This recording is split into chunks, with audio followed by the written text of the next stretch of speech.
Genesis 50. Then Joseph fell on his father's face and wept over him and kissed him.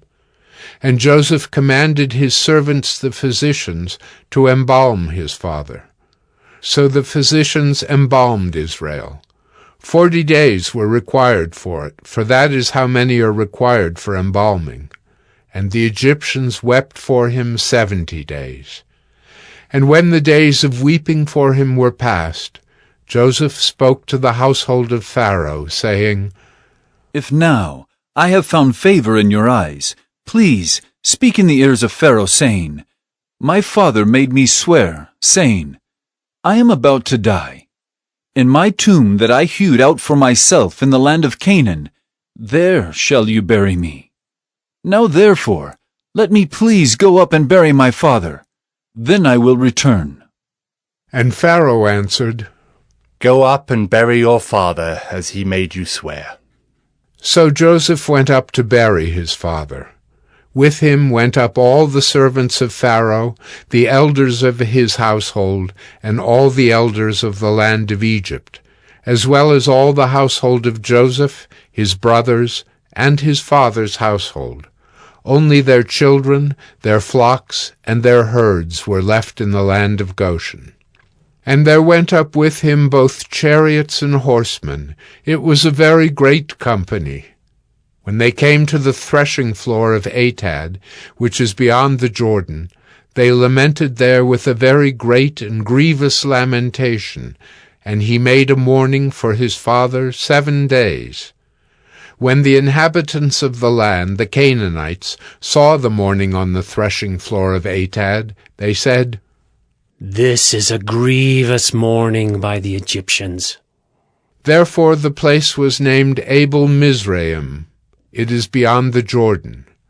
Thus his sons did for him as he had commanded them, for his sons carried him to the land of Canaan, and buried him in the cave of the field at Machpelah, to the east of Mamre, which Abraham bought with the field from Ephron the Hittite to possess as a burying place. After he had buried his father, Joseph returned to Egypt with his brothers and all who had gone up with him to bury his father. When Joseph's brothers saw that their father was dead, they said, It may be that Joseph will hate us and pay us back for all the evil that we did to him. So they sent a message to Joseph, saying, Your father gave this command before he died.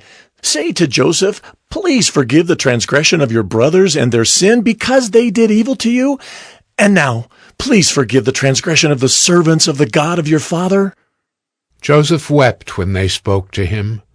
His brothers also came and fell down before him and said, Behold, we are your servants. But Joseph said to them, Do not fear, for am I in the place of God?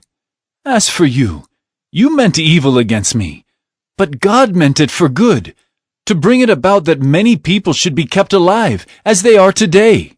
So do not fear. I will provide for you and your little ones. Thus he comforted them and spoke kindly to them. So Joseph remained in Egypt, he and his father's house. Joseph lived 110 years. And Joseph saw Ephraim's children of the 3rd generation. The children also of Machir, the son of Manasseh, were counted as Joseph's own. And Joseph said to his brothers, I am about to die, but God will visit you and bring you up out of this land, to the land that he swore to Abraham, to Isaac, and to Jacob.